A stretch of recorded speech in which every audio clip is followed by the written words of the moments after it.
Right. Hello, friends. And thank you, everyone, for joining us for this episode of our Two Scientists podcast. For those of you who don't know us, we bring you the inspiring scientists to share their work with you wherever you like to listen. My name is Panve Bahia, and today we are going to be talking with Annie Sorrell and Loga Fixico. Unfortunately, I am going to massacre the pronunciation of Loga's name throughout, so he has entitled me to say that I can call him Turtle. So join us and say hello, Annie and Turtle. Hello. Hi, everyone. Glad to be here. Yes. How are you both doing this evening? Doing well. Doing well. I'm enjoying the beautiful rainy weather here in Montana. I love it. I love the rain too. It's cold and rainy. Dangerous. It is cold and rainy. Yeah. Yes. I don't like it so much. I am ready for the spring and I'm ready for summer. Yeah, it's weird. It's my favorite hiking weather, even though you probably shouldn't go hiking in this weather. But mine personally, I wouldn't take people with me, but yeah. All right. So before we get started, what I'd like to do is read out a land acknowledgement statement from the University of South Florida, based in St. Petersburg, because I think it's really apt for today's episode. And so the University of South Florida, St. Petersburg campus wishes to acknowledge and honor the indigenous communities who lived and took stewardship of this land. The university recognized that this campus was built on the indigenous homelands and resources of the Seminole, Miccosukee, and Tocobaga people. I hope I said those correctly, as well as their ancestors going back over 10,000 years. We acknowledge the painful history of genocide and forced removal from their territory, and we honor and respect the many diverse indigenous people still connected to this land on which we gather. This is a call for all of us to commit to continuing to learn how to be better stewards of the land we inhabit. So for anybody who hasn't heard a land acknowledgement statement before, could you explain what this is and why they're so important? Annie? I think Annie, you want to take that one? I can do it.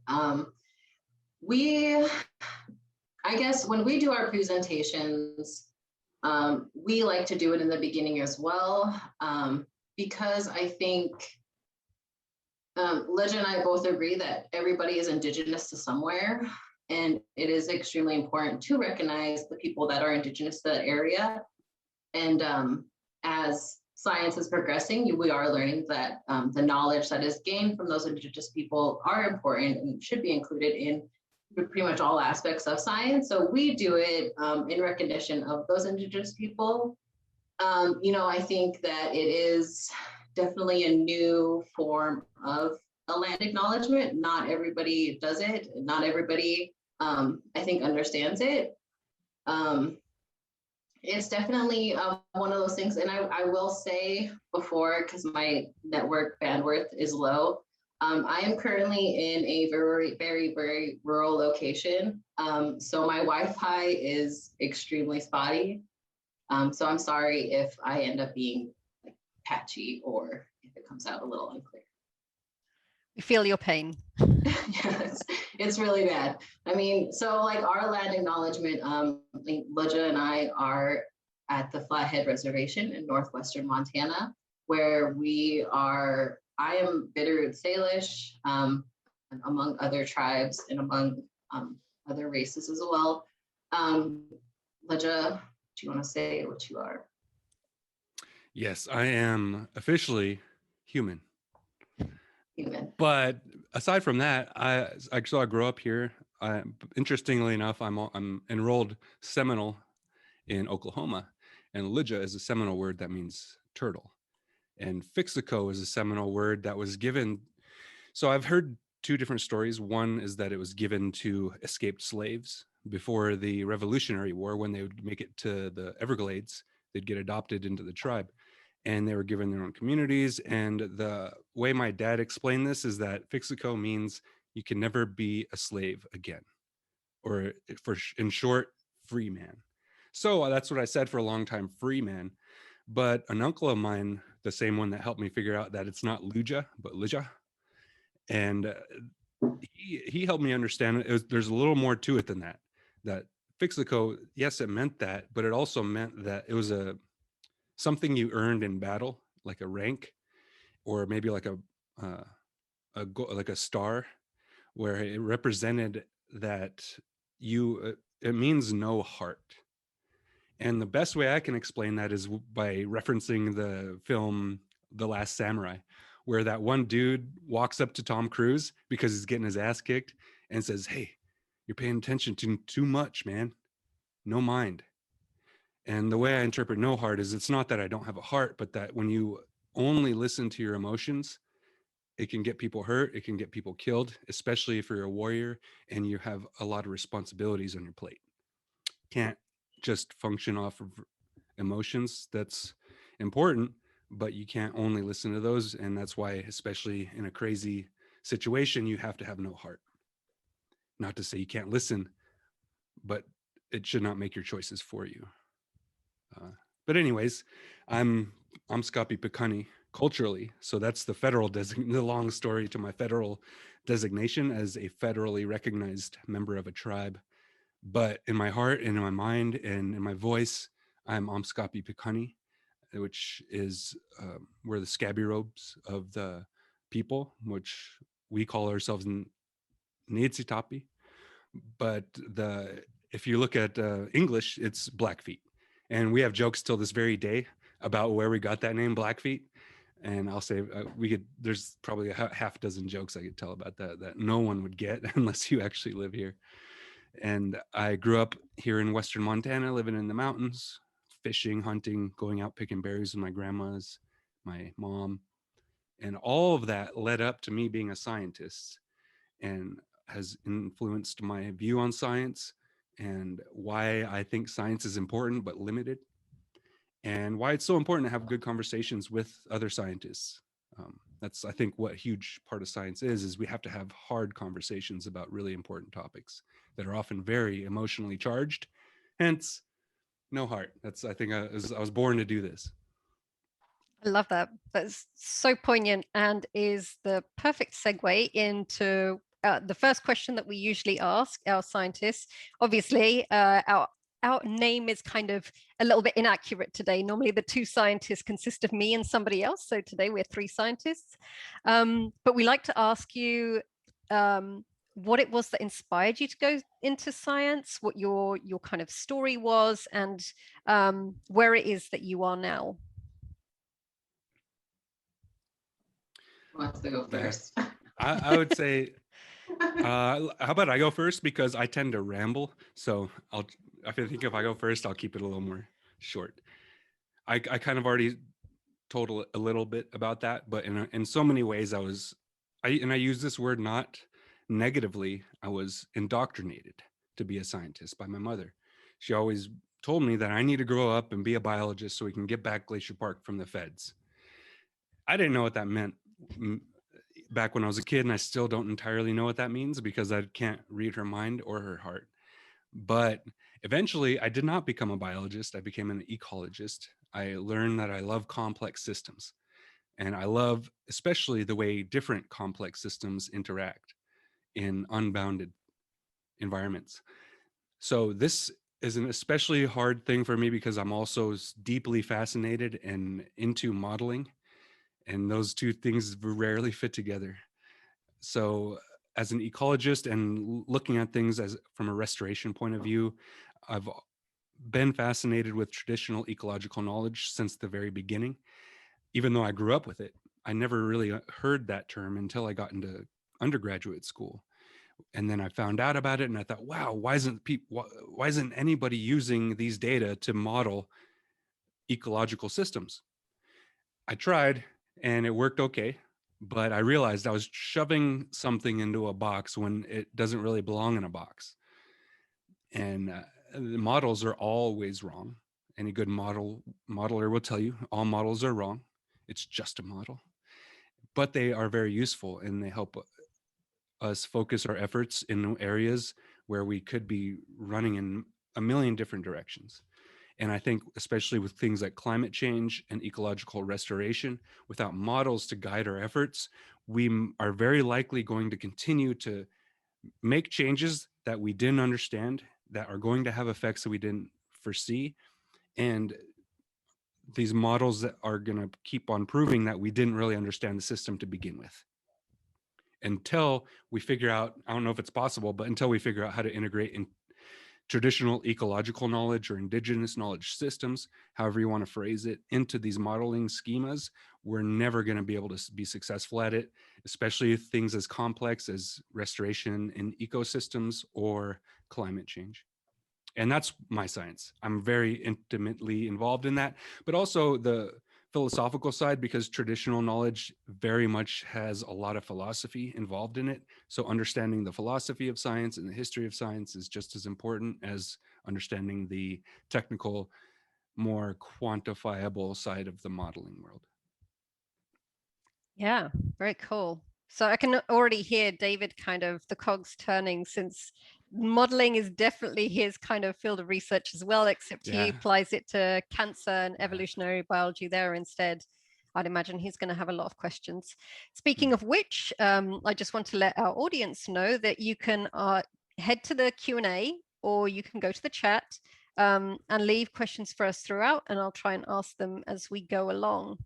But that then leads us to you, Annie. So how did you end up where you are?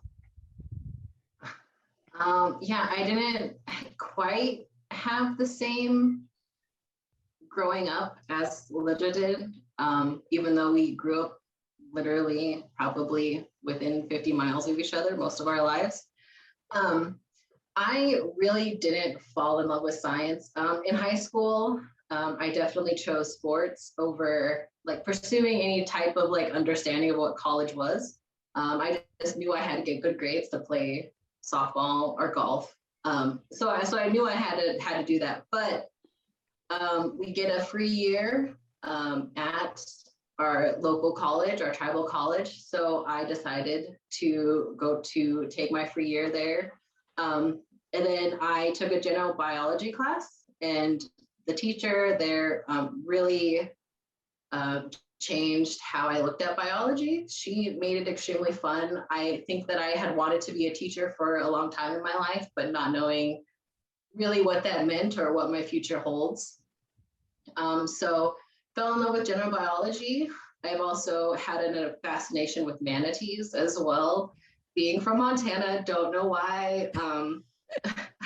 I went to Disney World, and Disney World at Epcot, they have a like rescued manatee exhibit. And I was like 5 and fell in love with manatees. And so I knew at some point that maybe manatees was what I wanted to do. And so after 2 years at the tribal college, I was like, I'm going to be a marine biologist. And so I went to the University of Hawaii at Manoa. So I spent some time there. Being on an island and being surrounded by like a marine wildlife, I realized I do like large mammals in mountains. It definitely got claustrophobic, that island. You can drive around in 2 hours, and to me that's crazy, because you can't even get from across like what, a quarter of Montana, and it's like 10 and a half hours. So to me, like that was just crazy. So then I came back, worked for a while. Then I decided to go to Haskell Indian Nations University, which is an all tribal university in Kansas. And there, I chose science, but really I chose like very hard sciences. I did like iron ferrate. In water quality, I did a little bit of manatee evolutionary biology, little field in there.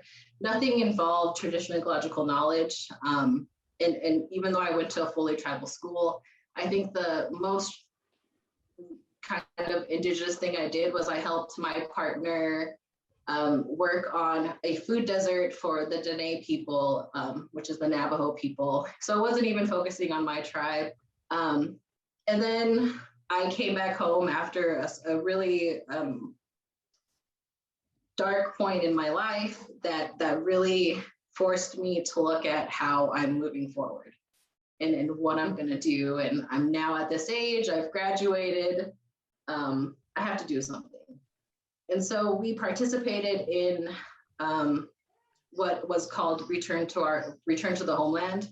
And it was the 125th anniversary of the removal of my people, the Bitterroot Salish people, from the Bitterroot area to the reservation. And it was over 3 days, and like it really kind of changed how I looked at my own cultural identity and my own indigeneity at that point. Before then, my father, my family has a lot of historic traumas in their life, so had never really been super into my culture. So I'm a late bloomer right now. I'm really learning. So that moment really changed my life, and so happened that I got forwarded a chance to do a master's program where I do focus more on this idea of bioculture restoration and focusing on culture in science and how does that play. And to me, that was extremely fascinating, and it felt like something that I wanted to know more about and learn. So it's completely opposite than Leja, who had known some idea of it his whole life, which is why I think that we work so well together. We have very different worldviews and outlooks about how that plays into our lives and how that portrays in all aspects of our worldviews. So definitely been interesting. So now when I'm here, I have now realized that I love environmental education. So I am now doing that. I do work for a visitor service operation for the feds. So I have chosen environmental education, and this podcast is kind of an example for that. Very cool. So you both ended up as students at the Center of Native Peoples and the Environment, which is at the State University of New York. It's quite a mouthful. I can't remember what the ESF stands for. Environmental. Yeah. Science and forestry. There we go. That's the one. It sounds like an incredibly unique place. So can you tell us something about the history of its founding? Oh, can't do that without talking about Bob Marshall. So there's this. Please tell us more about Bob Marshall. Yeah, and I had no idea about this story until I went to ESF. So apparently Bob Marshall went to, not apparently, but Bob Marshall went to school there. And the largest wilderness area in the state of Montana is called the Bob Marshall Wilderness Area.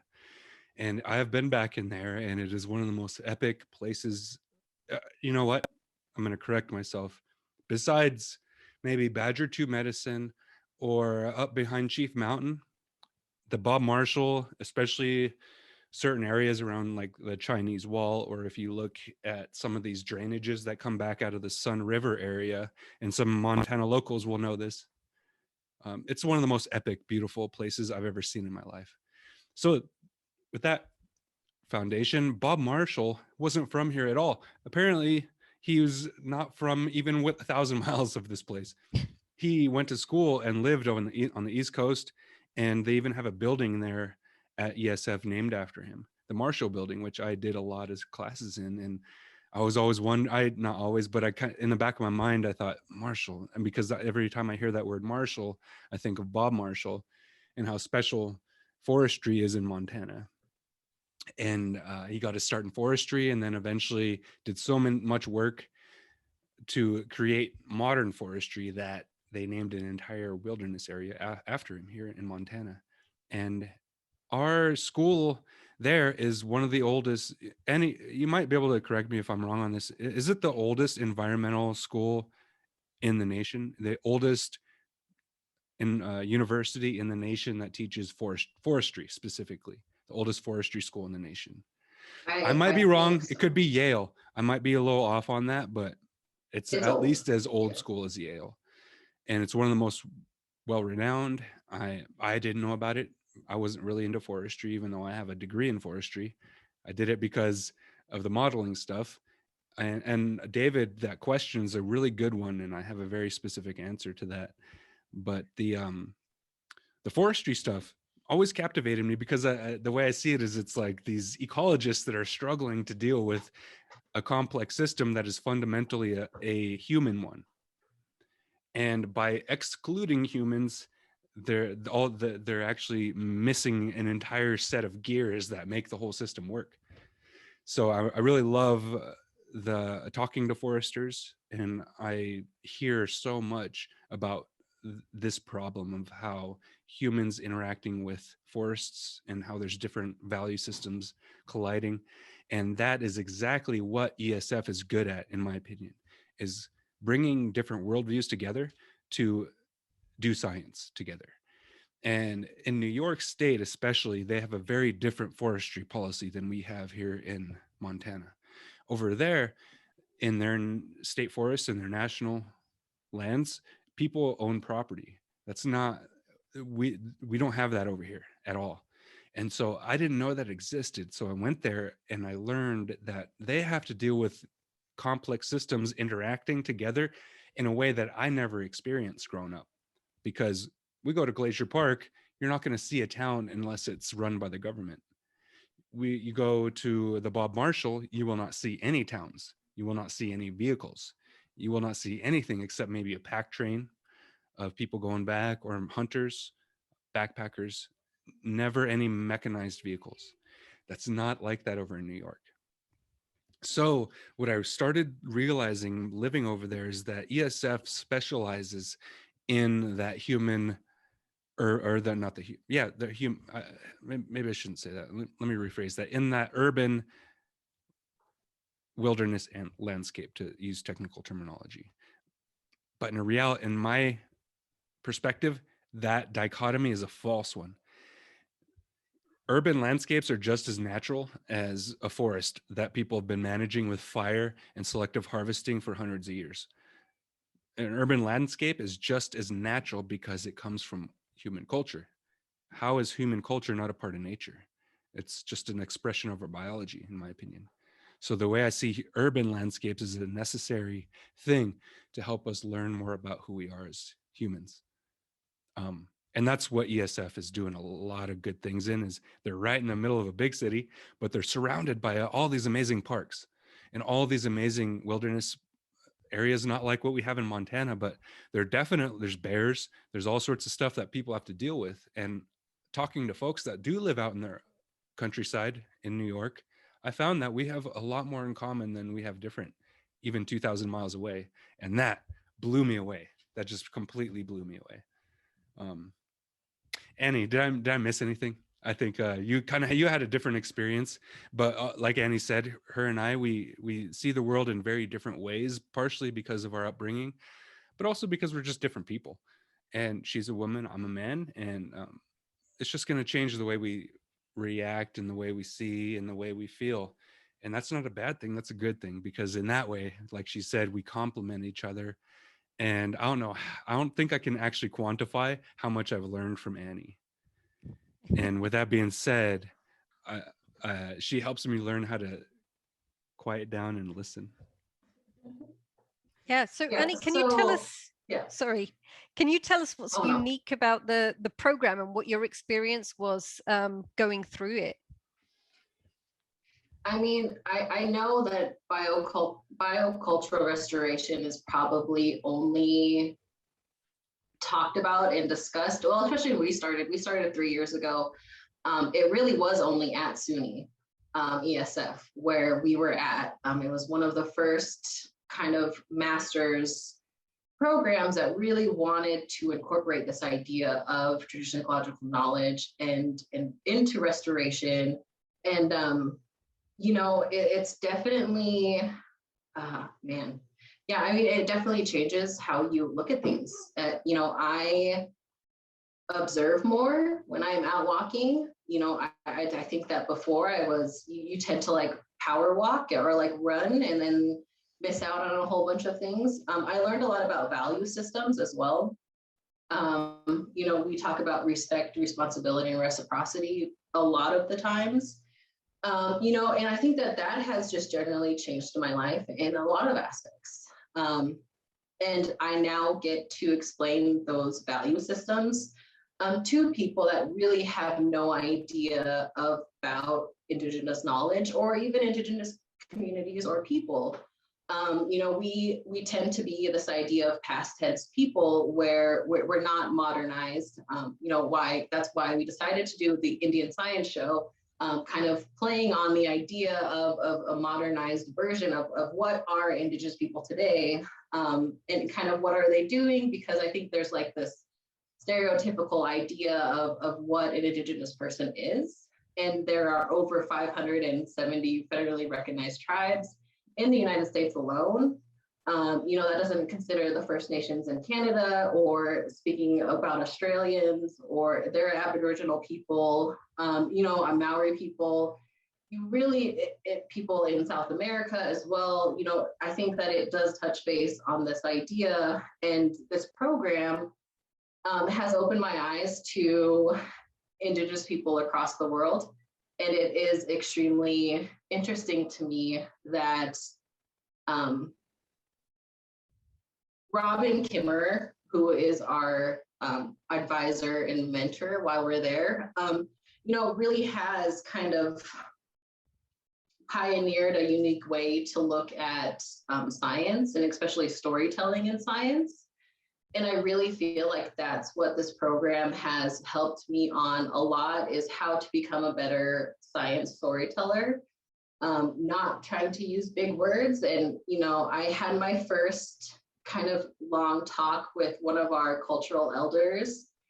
And the moment I said a big word, you can just see it zoom across his head, and he just didn't know. And so, like, understanding how to communicate with people in an extremely different way. I think that that's what this program has kind of helped build kind of my own personal outlook, and kind of how I interact with people, and how I teach people about science, and how we've always had this idea of you have to walk in two different worlds. So you have your cultural and your native side, then you have your science side. Everything kind of has to be separated, but this program really is revolutionary in the fact that it is blending and merging and integrating the two, so that you can have your culture and science and bring something back to your people that is meaningful, and it is important to you, not only you, but to yourself as a scientist. So that's what I'm kind of learning and getting out of the program.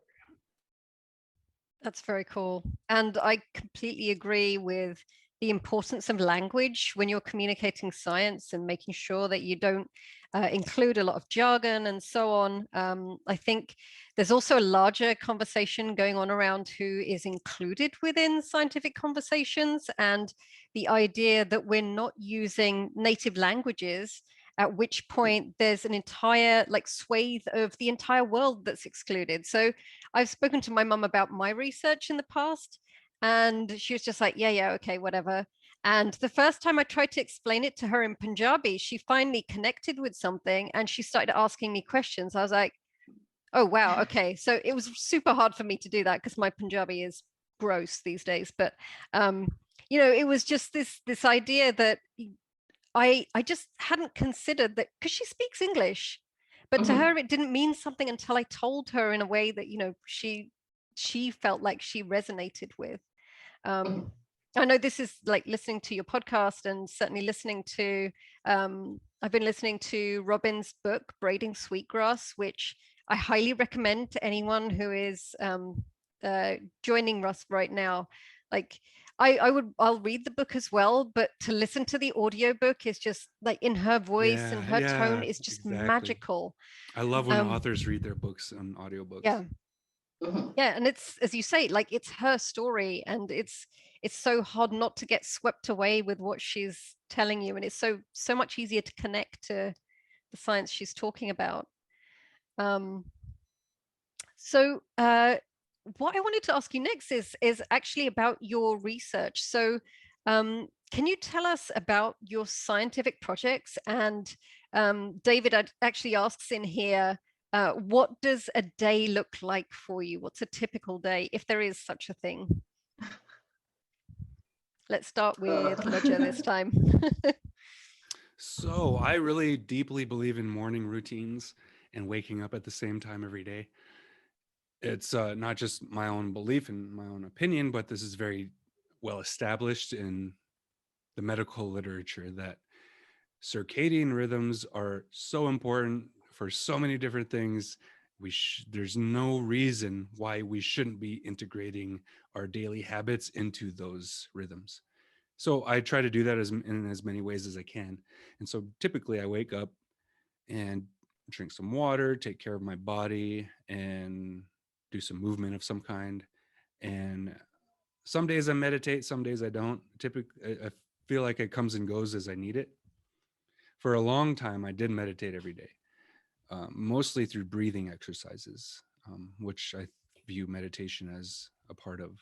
But the science part of it really begins after that, where I've actually taken care of my mind and primed myself so I can start focusing on things. And my science today has almost nothing to do with, so practically, the practical application has almost nothing to do with what I was training for in masters, which was the biocultural restoration and bringing social science and natural science together into a framework that is not only operational but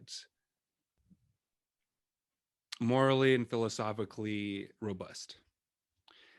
Now what I'm currently doing is working with people to put together a food sovereignty network here in Montana in an effort to renew these old trade networks that we've been utilizing for thousands of years.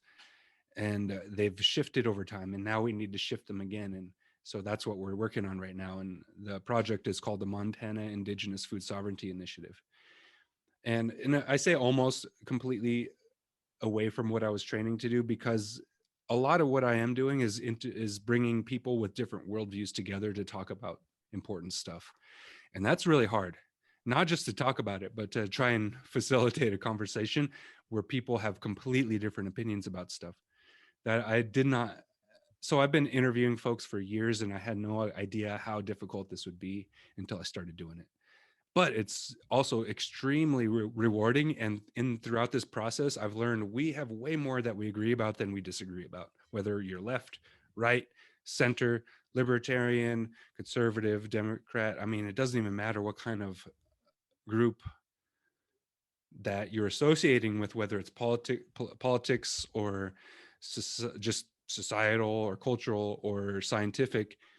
What I've found is we typically agree about things 90% of the time, but we choose different words and different ways to symbolize what we're talking about. And that is where we find our disagreements.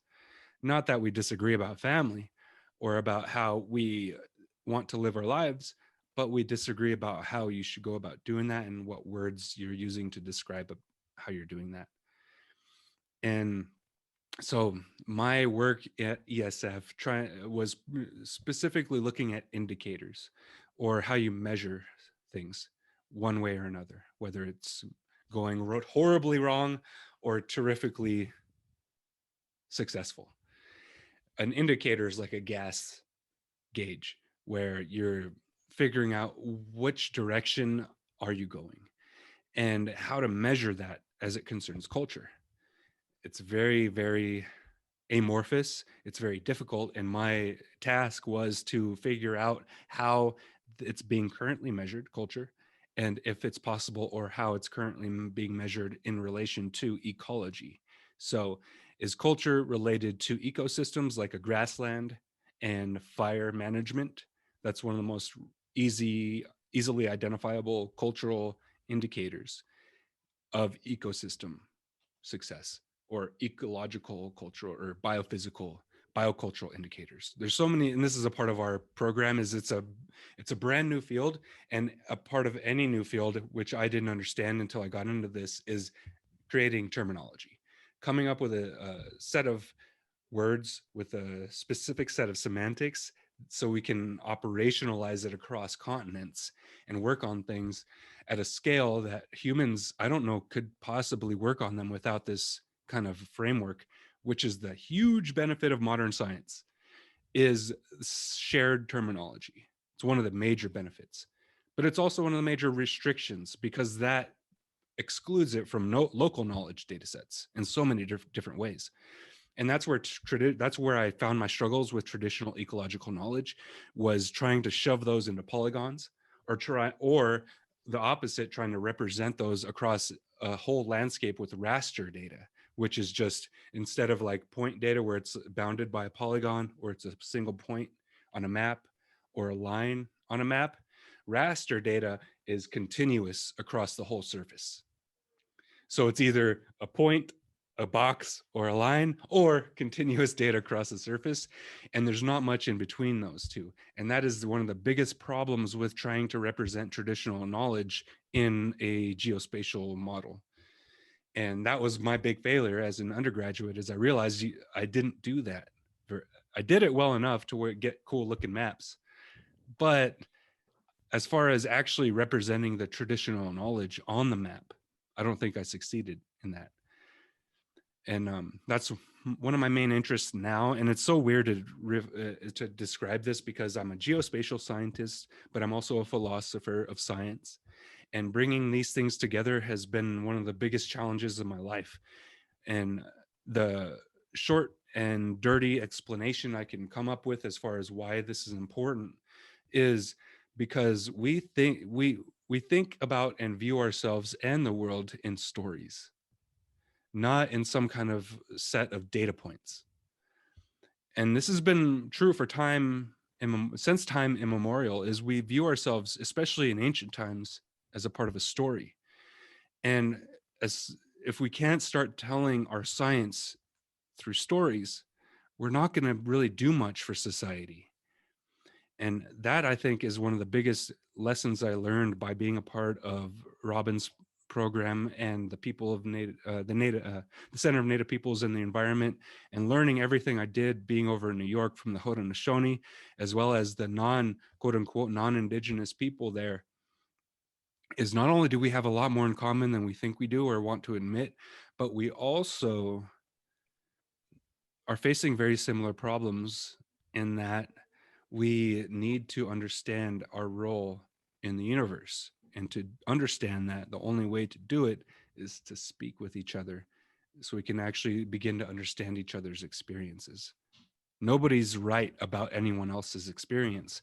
And we can only ever be right about what's true if we talk to each other about it. And that's pretty much it.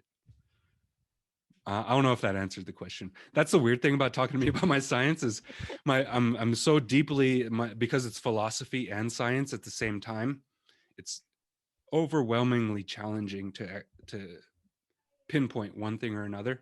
But my main interest is integrating and trying to find out how complex systems interact, and especially complex systems that are so complicated that it doesn't seem like there is an answer. And in this in this field, it's called wicked problems. They're so complicated, they're called wicked problems. And these are the quote unquote unsolvable ones, the ones that are so complicated because they're actually not just one complex system, but a series of complex systems nested within a wider complex system, like forestry in America, and where people have recreational values, but there's also cultural values, and then there's economic values, all colliding together. And that is my main interest as a scientist, is not necessarily the restoration, but the development of philosophical and ethical frameworks that guide restoration. Yeah. In which case, I mean, given that the situation is this complicated, it seems justified that you have to talk about all of these things in order to convey your science in a complete way, right?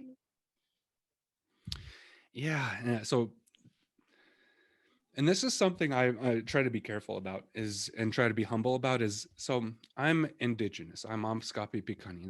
But that's just a part of who I am. And I do not speak for all Indigenous people. I do not speak for all Amskapi Pikani people. We all have different opinions. And one of the biggest lessons I learned growing up being a part of ceremony is that you can't be a use to your community, to your people, to your children, to your elders, until you find your unique gift. You find out what you have to offer the world. How is that not individualism from the very start? You can't really be a part of your community until you find out who you are as an individual and find that gift that you're supposed to give. And that's, I mean, for us, we go on a fast to do that. Every culture has a way to figure this out. But that's the weird thing, is it's like this opposite reality where you have to find out who you are so you can actually be of service to the bigger goal. So Annie, I know that you both said that you come from very different backgrounds, you have different mindsets, but I believe that your research is also very different. Can you tell us about yours? Yeah, I can tell you a little bit about mine. Mine is strictly for the Spirit Salish people and descendants. So I work closely with our culture committee, and everything that I'm learning, I'm giving back to them. I'm not doing any presentations on my work. It's strictly for my community. But I'm focusing on this idea of aromatic plants and how does that reconnect you to land, and kind of focusing on this idea of smell and memory. And how does the smell, we do a lot of harvesting of a particular plant. It's called husks, and it smells like celery. It's got a very distinct smell. And so when my sister said that was her favorite smell, everybody has their certain favorite smells, and it got me to think about how this connection plays in. And so, like Lidja had mentioned, Haudenosaunee people in New York played a drastic part in both of our lives. But what I got out of it was gardening and wanting to have a farm. So I worked with this farm crew while I was there, and they're a part of the seed keepers. And so they have a collection of seeds, and they really have this idea of wanting to be fully sustainable for their people. And that idea to me, I want my family even Lidja's my cousin, we have such a large family, we have such an interconnected community. And being here where you're seeing people, my dad has diabetes, where a majority of people will have diabetes. And then if you're relying on these commodity foods, if you're relying on grocery stores that don't provide necessarily good food quality because we are in rural locations, how do you then become more sustainable? So talking to them really pushed me into that. So I am also creating a forest garden proposal for 2 different locations for this culture committee. So if they want to grow upland, like montane plants, or if they want to grow kind of more dry shrub-like plants in one of our drier prairie areas. And so I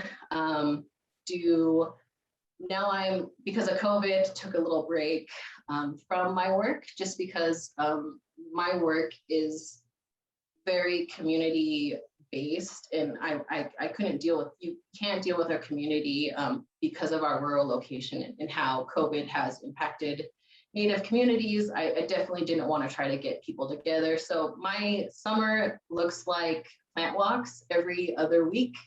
Not only for the podcast, but for Salish descendants to learn more about the basic understanding plant ID of these cultural plants and where to go on the reservation to collect and harvest these plants. So I focus on very much kind of an ethnobotany type idea of really connecting people, but it's not even really ethnobotany, because I want to connect people back to the land in a positive way that can help heal certain generational traumas that have really excluded the knowledge of being passed down since time immemorial. So a little different, both I think it kind of shows you how different Lidja and I are in our worldviews as our research. So one of the things that David asks here is, how did the 2 of you work together?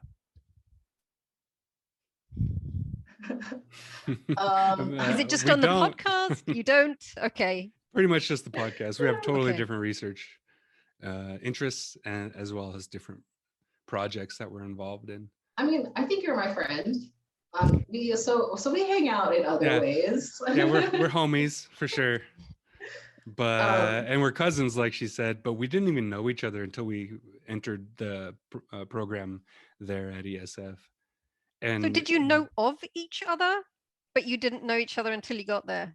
no, we didn't even know of each No. other. Oh, wow. Our mothers know each other. Yeah. Yeah. And so that's a weird thing about living. This is probably true for almost any community, I'm assuming. Maybe I'm wrong. Is that you have plenty of relatives that you do not know exist. I'm sure that's probably true for you too. Your mums always do. Yes. Yes. So Always know. I think Moms that's what it know. is we just didn't hang out when we were kids. We probably saw each other here and there, but we never hung out. Our parents never really hung out that much. And my mom's Blackfeet, but she's also Salish, and her family here is a big Salish family, and her family on the Blackfeet reservation is a big Blackfeet family. So you can imagine how difficult it is for me to date anybody from any of these reservations. Is I pretty much always have to start the conversation with, okay, so who's your family? Because you don't know how many times I've come close to or have dated one of my cousins, just because of my two sides of my family are so big, and they're very big families on the reservation. So for the longest time, I just didn't date anyone on the res, which worked for me. But I'm curious how people. It's a joke on the reservation or in Indian country is you can't date people on the res because they're probably going to be your family. It's going to be your cousin. And so I'm curious how that's played out in other communities in different parts of the world. Specifically, I'm thinking like Eastern Russia, which was conquered and colonized by the Western Russians. And I don't know what it's like in their communities. So I'm curious if they had a similar situation where they became so insular that eventually they started dating cousins, and then it became a joke. I bet that's probably a problem almost no matter where you go in the world, where people can't travel much or they've been placed unwillingly into certain areas and can't or don't have much incentive to leave. It's crazy. It's crazy because growing up here on the reservation in Montana, on the Flathead Reservation specifically, has given me a unique experience that you wouldn't get if you grew up on a reservation in the Southwest. It's very different. And I think anyone listening should remember that we all are different nations and we all have different treaties that we have signed with the United States. And the United States, when we say that, the relationship is always federal government to federally recognized Indian nations. It's never state to Indian nations. That technically is illegal. States are not allowed to deal with federally recognized tribes unless they're going through the federal government. It's not how it works out a lot of times, especially over in New York. Holy crap. I had no idea. Like I thought, oh man, Montana is so bad. They treat us so horribly here with our reservations, and I had no clue. Just like I'm sure they have no clue what we deal with. And again, going back to this urban people compared to rural people and how that affects your worldview and your concerns, just day-to-day concerns, very different. And from my perspective, after living in cities and living and growing up in rural communities here in Montana, dealing with grizzly bears and mountain lions and wolverines, the gun rights issue in this country really seems to point at that a lot. Is people in the city have way different dangers concerning guns as compared to people in the rural communities. Our dangers with guns is, am I going to be able to have the right gun to defend my family if a grizzly bear is trying to break in my house because it got food last week on accident?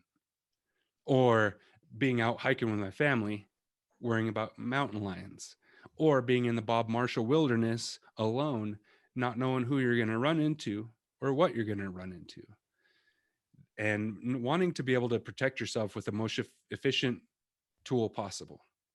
Now, that kind of concern is totally different in a city where you have someone living 5 feet from you, probably shorter if their bedrooms next to yours in an apartment. I would be terrified knowing someone lived next door to me and they owned an AR-15 and they didn't know how to use it. Yes. So Yes. I understand So, very much. yeah. I think it's none of us are right.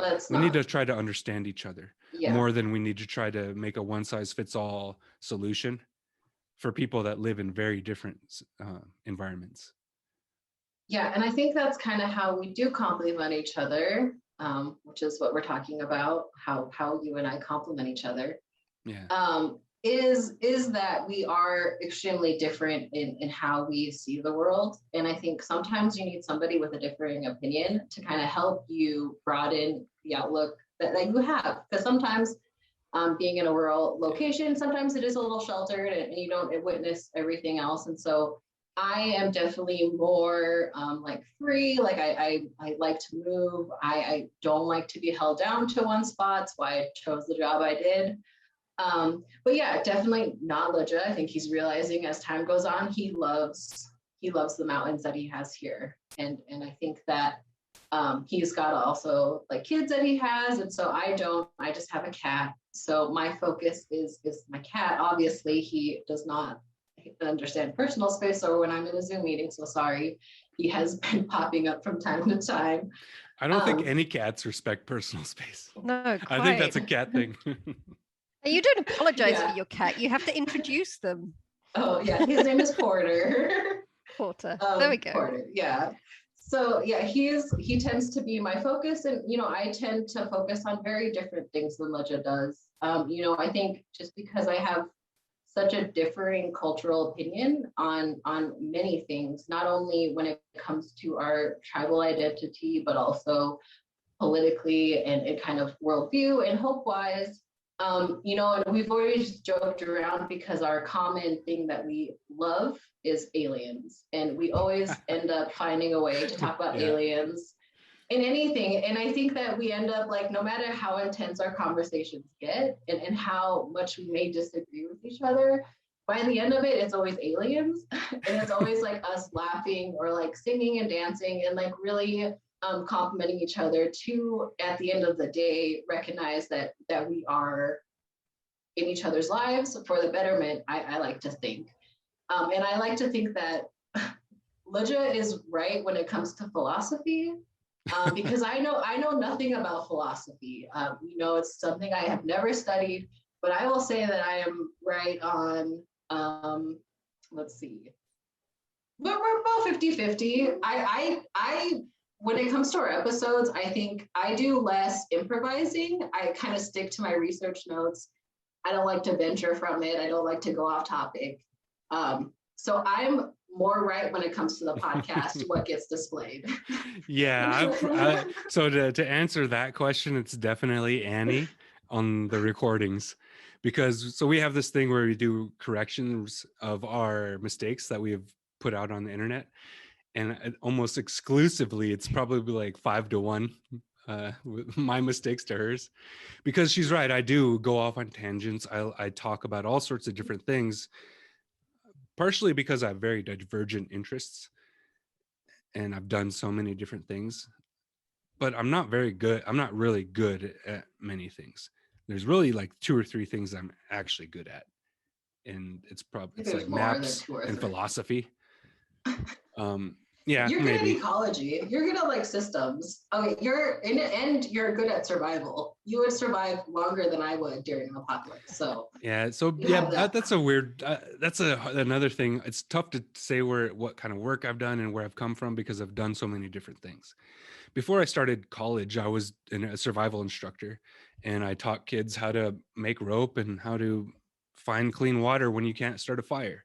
That kind of stuff. And really, more than skills and tools, it comes down to mindset and being able to respond appropriately no matter what's going on. And I know any soldier knows this far more than I do. I've only had to deal with this as far as like being in a dangerous situation when I got wet and cold. I couldn't use my hands. and I've started to panic. I've been in those kinds of situations, nothing like what soldiers deal with. So they can talk about this in the moment more than I can. But as far as a philosophy and a practical approach, knowing how to breathe and not panic is so important for almost anything you do in life. And I wish people taught scientists this more so we could speak better and communicate our science better and not let our own emotions fluster us to the point where we disregard other people's opinions and experiences just because we know our science. What science says and what the real world offers are not always the same thing. Now, what science says and what the real world offers is usually the science is explaining how it works, not why it works or how you're supposed to deal with it. And that's one of my things. The philosophy of science is it's not good at everything. No, just like religion isn't good at everything, just like government isn't good at everything. We should never rely on any one institution to solve or address any one set of problems. That's why we got to talk to each other. And that's why I love doing this podcast with Annie is we do disagree on a lot of different things, but in the end, it always comes back to that crazy meme with the dude with the big hair saying aliens. And then we're like, okay, at least we can agree on that. No matter what happens, it's always the aliens' fault. It's always the aliens' All roads fault. lead to aliens. We just need to call Will Smith and we'll be safe, because you know he defeated those aliens on that one movie back in the 90s. And plus he's cool and he's got a nice smile. It's like 4 movies. Really? Yeah. Oh, that's right. There's newer ones, huh? Where Yeah. he's a little bit more hardcore than I'm thinking of the kind of silly one where it's about the 4th of July. Oh, Armageddon? Independence Day. Yeah, sorry. Yeah. I know what I'm talking about, honest. Armageddon, that's another good one. Another cheesy, silly, completely scientifically incorrect film that is entertaining very much. Let's not talk about that one because it always makes me cry. So next time. Armageddon? Always cry. Yeah, always cry. You know what? That one didn't get me. Deep Impact. That movie really got me, and it still gets me. I watched it with my kids a few weeks ago, and I cried still. And it's usually the girl, the woman reporter lady, hugging her dad as they get destroyed by the tsunami wave. It's like, oh, yeah, oh, it's so beautiful. Family getting washed away by comets. So, given that we're talking about communication, and one of the things I was thinking about was obviously the kind of work that you do and the kind of work that the center does is not very common. So this idea of bringing together Indigenous and traditional knowledge and showing that it's not incompatible with modern science. So I'm wondering how kind of like the typical modern scientist reacts to your work and what you have to do in terms of communicating with them to get them to understand the importance of it. Annie? Yeah, so I've had to do a lot of that with environmental educators, you know, and I think one of the most common things I hear is, well, how do we do it without appropriating your culture? You know, I hear that a lot, is they want to make sure that it's not cultural appropriation and they're not taking it and they're not using it in a way that is misuse. Which is why I focus on value systems a lot of the time. You know, I think Robin Kimmer kind of helped lay out this idea of a honorable harvest, and those protocols on there really can kind of help you connect to the land without actually needing to know cultural names, like what that plant was used for, but it does help you connect to the land in a deeper way. And I definitely think that that is important. And so it's not really cultural appropriation, but just like the land acknowledgement, if you do reach out to the local Indigenous community that is where you are, you know, they have tons of like environmental education and outreach programs. they do probably have a lot of tribal programs that can reach out and kind of help you with these questions. And you can help engage you into that community. I think that you had talked about wanting to kind of have who's at the table and who's during the discussion. I think a lot of the times Native people just want to be at the table. They just want to feel like they are being heard and they have a spot to have there. So that's what we focus on, as this idea of just making sure that the community is feeling heard. You don't have to speak the language. I think that you should invite elders to come out to explain it. They can talk about it. They can share their language. They can share their culture. Like me with my program, where everything is strictly for my culture committee. There is some information that will be only for tribal members or in tribal descendants. And that's something that should be accepted, that you won't be able to know everything, that some of it is kind of sacred, because I think boarding schools, assimilation, colonization as well, has really affected how our community interacts. So we are learning, and it is a slow process, and it's a hard process for a lot of communities. And so reaching out and feeling like you can be, a good ally, and being that way so that you are reaching out and making sure that they are heard. That would be my best bet, is respect, responsibility, and reciprocity with all of the relationships in your life. So how can you use those three to really kind of encourage a better responsibility to land? That's what I focus on. And so teaching value systems is what I focus on. Very cool. So the hardest part, I would say being a scientist in general is difficult, no matter what field you're in. Potentially one of the most difficult and challenging jobs on the planet with the lowest financial return. And I think that's a part of why it's viewed with such awe and mystery, depending on who you are, but also with such vitriol and distrust, because people don't understand how difficult it actually really is. Especially when you're on the cutting edge and you're trying to develop new methodologies, you're trying to validate a theory that has not been validated before. And all of this stuff comes into the work that we're doing with traditional knowledge systems and bringing those into the fold of modern science. And from my experience, the most challenging point of this whole endeavor has been grappling with and in some way or another integrating the misunderstandings of not just the knowledge system, traditional knowledge systems, but of the people that hold them. That were the ideas that surround being Indigenous, the ideas surrounding this idea of what is an Indian or what is an Indin. And I think you could probably relate that there is definitely a difference between Indian and Indin. And in a very strange way, even though you didn't grow up on the res, you can relate with this joke. It's a joke, but it's also a reality. So there's this thing of group identity. And the topic of identity politics has never been more out there in the media sphere than ever. And there's two sides to this, and neither one of them is right. Kind of going back to David's question from before, I don't think it's important to be right. I think it's important to understand, because humans aren't good at truth. We're good at interpreting the truth.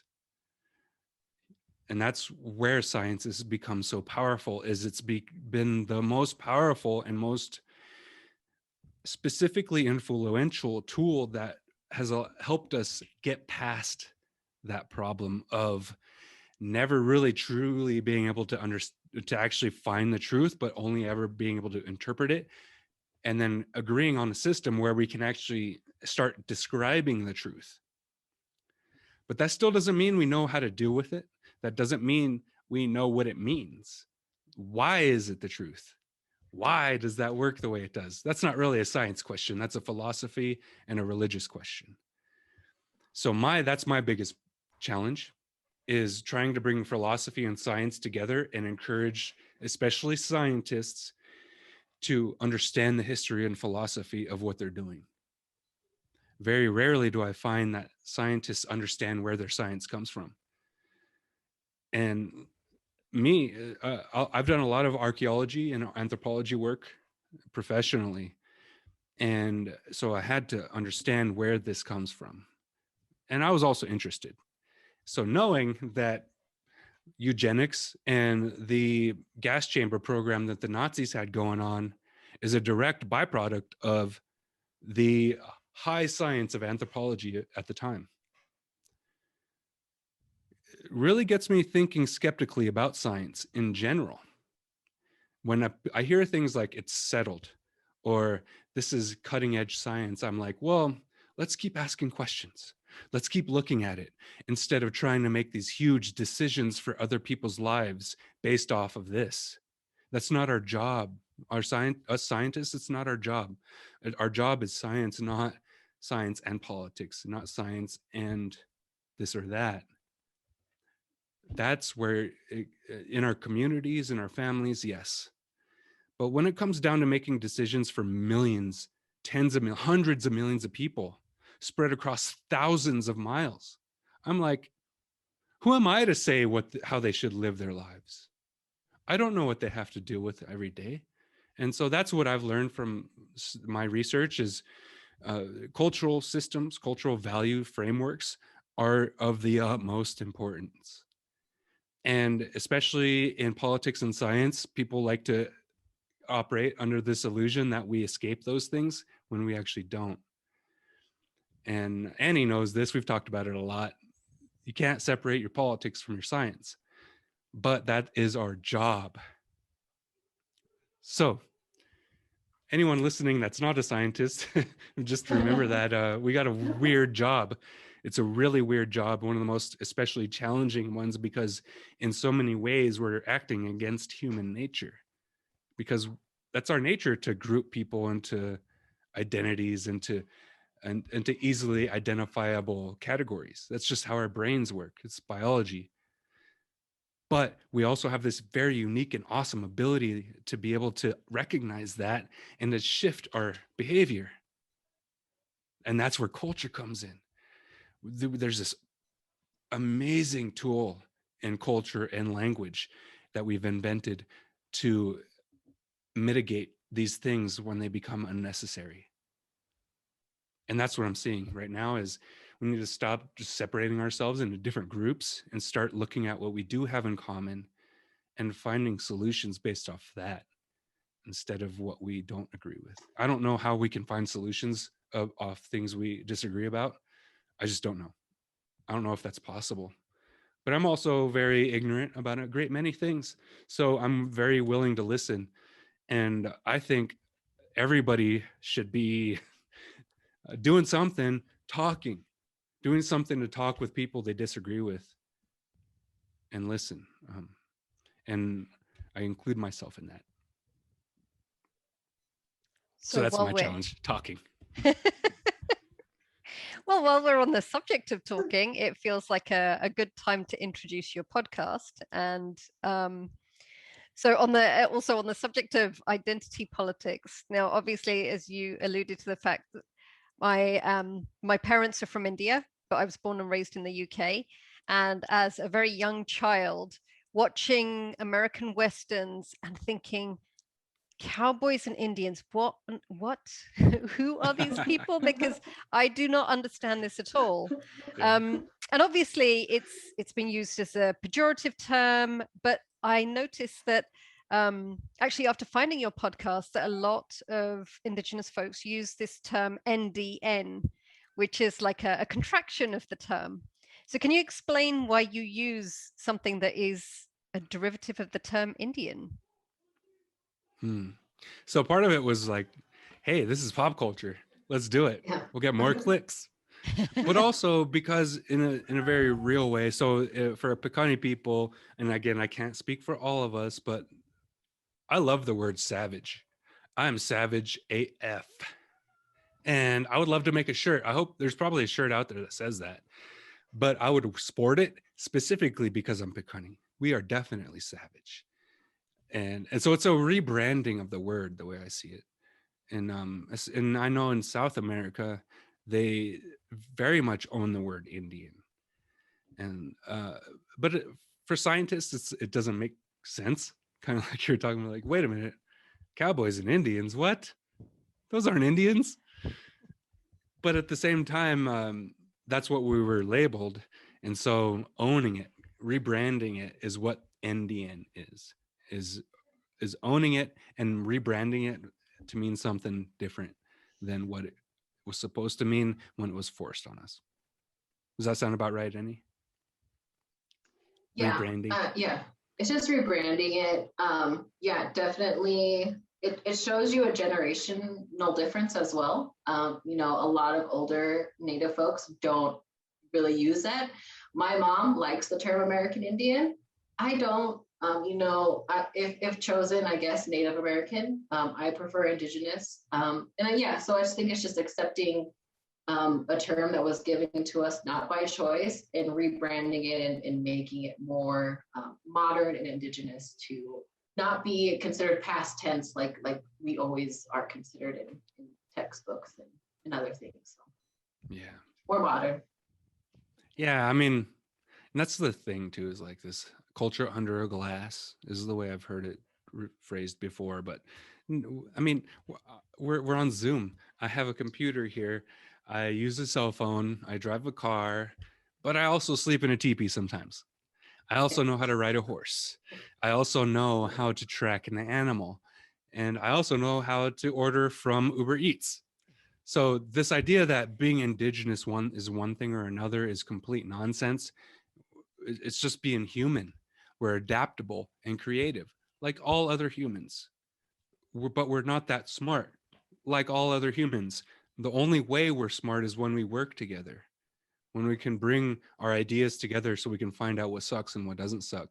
Because by ourselves, typically from my experience, we don't really know what's a good idea or not until we can start talking about it. And then that person's like, wait a minute, that doesn't make sense because this, that, or this. And then you're like, well, but it's my idea and I like it. And I'm going to keep arguing about it. And then eventually, maybe it takes years, but eventually the best idea should win. Hopefully, ideally. But that's not always how it works out. So that's why talking about it is so important. And this new wave of podcasting and of internet communication is so exciting to me. And I really love that because it's taking the power away from the few and giving it to the many. That's so awesome. Sure. So we, kind of along those lines, we have a question from somebody in the audience today. And they say, I love the conviction with which you speak, Loga. I also appreciate how you articulate not forcing science truths on the resistant. How would you approach the COVID vaccination resistant population, if at all? No pressure. So that's a really interesting one because I think it really comes down to how you speak. Because I mean, this is also fairly well established in behavioral science that people do not make choices for the most part off of rationality and logic. They make them off of emotional impulses based off of what they're feeling at the moment. And even the most rational, the most logical people in the world do this. So thinking of that and realizing that we're all human, and I think that's where a good place to start, because I don't know if it's actually possible to convince anybody that it's a good idea to get vaccinated until they convince themselves. And the only way to do that is to speak to people in a certain way. So condescension, not going to work. This guilt tripping, not going to work. If anything, that's going to make people more resistant and more willing to say, okay, well, screw you, then I'm just going to do this or that. So just being, really, in a weird, ironic way, it's empathy. Real empathy, not conditional empathy, but real empathy. Actually caring about what they're going through, what their opinion is, what they've experienced, and acknowledging that, yeah, maybe they've seen things on the internet that got them confused. They've seen and heard things from government officials that got them confused and skeptical, and not just understanding it, but being like, yeah, that makes sense based off of their perspective, really putting yourselves in other people's shoes and speaking to them that way, instead of trying to force your science down their throat. Or this is the worst thing, and you know what, I don't understand why anybody would ever think this would motivate people, but to use guilt and condescension. I just don't understand why people take that approach. Just think about it. And have you ever changed your mind when someone was being patronizing to you? No, it's more likely to make you dig your heels in, right? Yeah. Yeah, you dig your heels in. So that, just remember that, and remember how you respond when people are condescending to you, or if people try to shove any idea down your throat. Think about it from that point of view, and then just proceed forward one step at a time, because it's tough. It's really tough when you have done so much reading and you have done all this research and you understand a certain thing at a certain level, and then you have somebody that comes along and says, I know this about that, but they maybe watched a few YouTube videos and they don't really understand it. It's really frustrating. And with science especially, it's not like, okay, well, I read a blog, I read an article. It's like, I read 20 articles, I watched these lectures, I've spent a year thinking about this thing.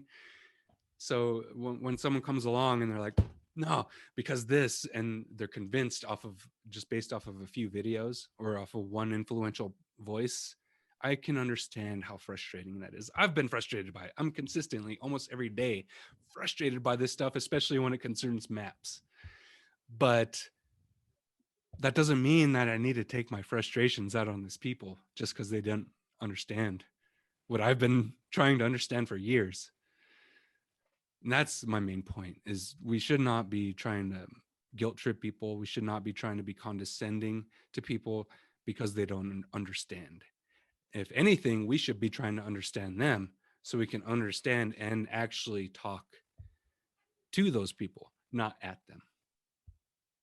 Yeah. Yeah. It's 'Cause that's what it is. because I mean, conversations and communication are a two-way street. Like, yeah. And to wrap that all into one nice little thing, Hanlon's razor. It's this notion that you should never attribute malice that which is equally attributable to ignorance or stupidity, because it's very more likely they just don't know what the hell they're talking about. They're not evil. They're not trying to pull the wool over your eyes or whatever it is. They're just people like you. I like that. So going back to the podcast, Annie, can you tell us how it was that the podcast came about and what it is that you would like, I don't want to say the word achieve, because presumably you do that just because you enjoy it. But if there's something that you would like people to take away from it. Yeah, so we started the podcast. It was about a year, I would say, probably about 6 months after being at Syracuse. It was really hard. I think it's really hard when you are so tied to your community. And I was learning all these new things. And we actually had there was a third person who was from the same reservation we are, that went to the same program we did. And she left after the first semester because she felt like she needed to be with her community in order to get her degree. And I think that it goes either way. I think it's a 50-50. And so the way that we wanted to do the podcast then was just started with our conversations after, like, I was a Gen Bio TA for my very first semester in grad school. With over 300 students, and it kicked my butt. And on top of coursework, I didn't even get to really think about my research until probably after my first year. And then we just started to think about how that plays into Indigenous communities, how that plays into our own life, us being completely different. We thought about things differently.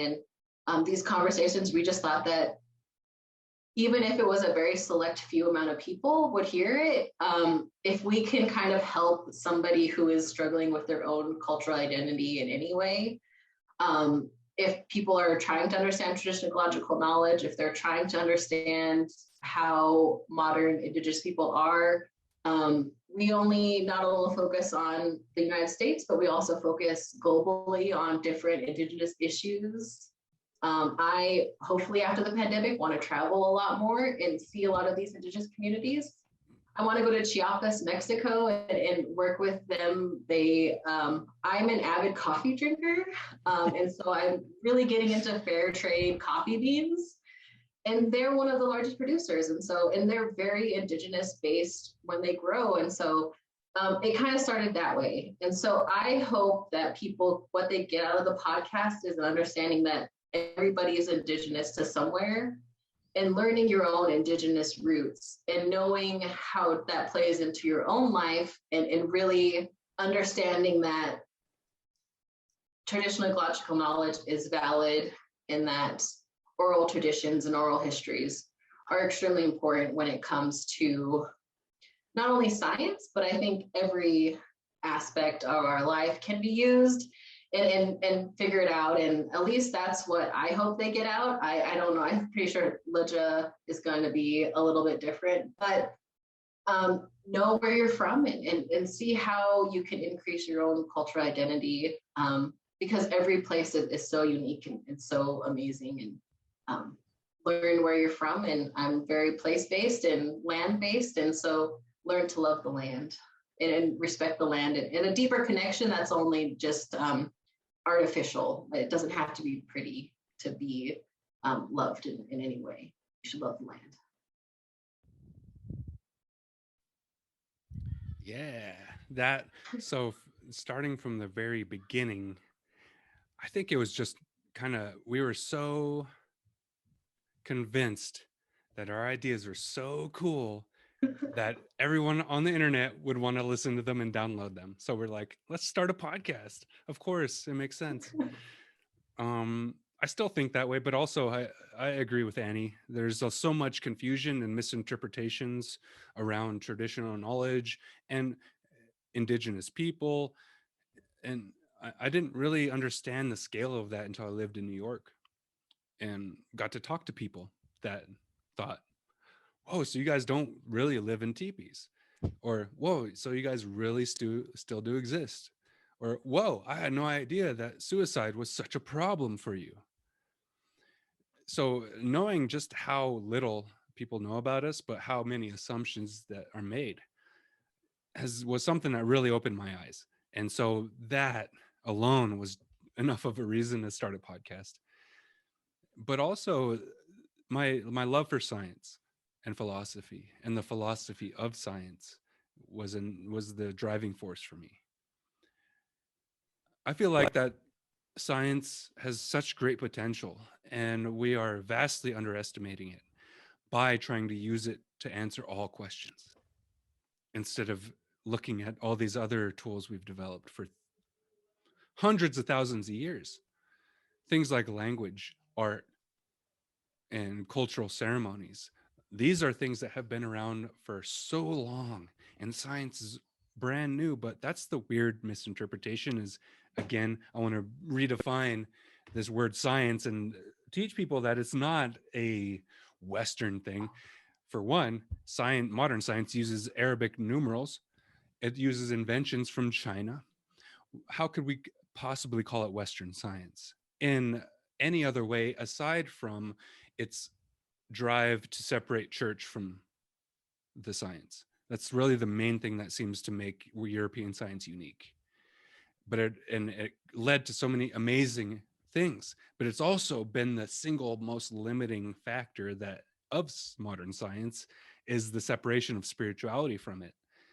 I'm not convinced that was a bad thing, but it definitely limited its answering capabilities. So if there's one message I could get out to folks, is to, by spending time in a place and learning to respect and love that place, not only will you learn the lessons from that land, but you're also going to learn the real nature of science, which is a human thing, not a Western or a European thing. It just so happens that Western Europeans were very dominant militarily and culturally. So, in a weird way, they're taking credit for a lot of things that are more human than they are Western. That's my message, I guess. If we could say anything about Indian science, science is not Western, it's human. And we need to take ownership of that as humans and stop giving Western Europeans so much damn credit for everything. Now, don't get me wrong, I love Western Europe. I love the cultures, and I especially love the story of this plant called skirret, which was displaced by potatoes. So it's an indigenous European plant that was displaced by potatoes. The opposite of what you usually hear. And that's, again, going back to this notion that we're all indigenous to somewhere. The plants teach us that a lot. But also, if we just look back at our stories and we appreciate where we come from, I don't know how any bad can come from that, whether it's a good lesson or a dark one. You're going to learn something and hopefully become better for it. I think that seems like a very appropriate place to wrap up. So one thing we do ask you to do, all of our guests to do, is share a little story for the segment we call The Dirt. And for folks who haven't listened to our podcast before, this is what sometimes Twitter calls the science oopsie stories. So do you have stories that you can share about your time in science where you're just like, oh boy? Yeah, I can go first. It's only personal between Lydia and I, but will now become public knowledge. We did a whole episode on a plant, and the entire name, the entire time I called it the wrong name. I was looking at my screen looking at it, and I was like, oh, no, instantly kept saying the wrong plant every time. And then so we completely had to scrap an entire episode because for some reason, I could not think of that plant name, and instantly just every time I was like, whoops, so we just lost about 2 hours of recording. And that was when we were very still probably in school, had a lot of coursework. So I was like, my bad, I just could not get my stuff together that day. Yeah, I remember that. Yeah, I definitely remember that. And we've probably have 20 episodes that we have not released because not always for something like that, but just we didn't like it in one way or another, but also we were way more strict, and I think probably more than we needed to in the beginning. So now we're realizing, hey, that's actually some of that's pretty good, even where we made mistakes like that. For me, this is a tough one because a lot of ever since I got involved in science, I was into philosophy before then. So my view on mistakes, it's hard for me to wrap my mind around it because it's hard for me to actually see any of them as real failures. I'm trying to think of one of the biggest oopsie moments I've ever. Okay, it's modeling. So when I made the very first model of to predict habitat for a very culturally significant species here in Montana, what I did was I made the model, I had everything set up, and I went and I sent my committee, or it was like an undergraduate committee. They designed it to be it'd be like a thesis defense. I sent them all my stuff. I sent them all my data. But what I didn't do is there's this stuff called metadata that's attached to GIS layers. And I didn't have any of that sorted out at all. So they didn't even know what they were looking at under the hood.